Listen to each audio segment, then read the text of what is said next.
This is episode 97 of Optimization by Oliver, and today I'm taking on the Beast.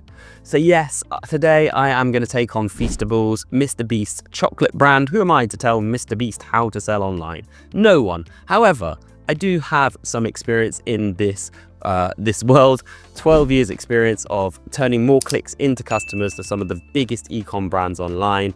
And today I'm going to break down a couple of pages on MrBeast's Feastables store and show you what I would do if I was in charge of CRO for these guys and in charge of turning more clicks into customers. For context, guys, that's what I've done for the last 12 years.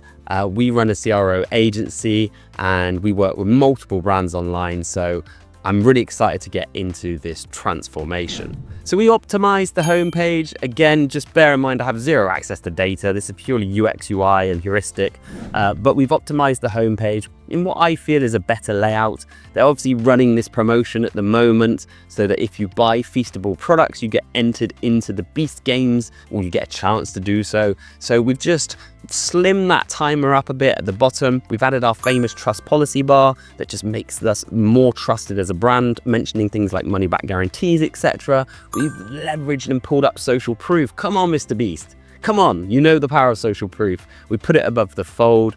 We've had this nice little description, a big call to action, and then we've reminded them of the entries into the Beast games that's actually visible in this smaller widget above the fold, as opposed to having to scroll down on the previous version. I love this store, but there definitely is some improvements I would make to the PDP. Again, aesthetically, I think these cool, really funky, kind of old-fashioned style headlines look amazing, but I just think they push a lot of stuff below the fold that are important. Which of those are important, we have now included. So the trust policy bar, we've got like nice image thumbnails now so people can scroll through. I would personally be adding way more image thumbnails to his carousel. I would have more visuals of the chocolate, the quality of the chocolate, telling the story about, you know, how he's supporting people making the chocolate, because I know that's a big thing for him.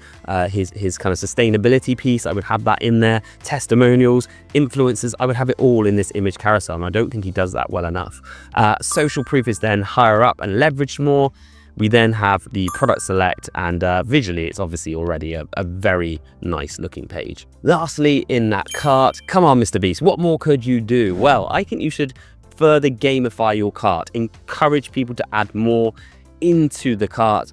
Do this with a shipping threshold prompt, or even doing it for the points for the games to enter. You know, encourage people to add more to carts to then get more game entries. I think this could be really nicely done. This sort of gamification bar at the top, and then adding in those in-cart upsells, clear pricing, checkout reaffirmed with payment icons, and I just feel this is going to convert way better. Speaking of way better, what are the off chances that MrBeast watches this video on YouTube, gets in touch with us? We'd love to run your CRO for Feastables. I think you're doing a great job, but I think you could be doing a lot better, and I'd love to be involved. Also, if you're a brand watching this and you want to work with my agency, there's a link in the description below. Book in a free discovery call. It takes 5 minutes to do. We'd love to speak to you, and we'd love to turn more of your clicks into customers. And I'll see you in the next video. Let me know what you think of this one down below in the comments.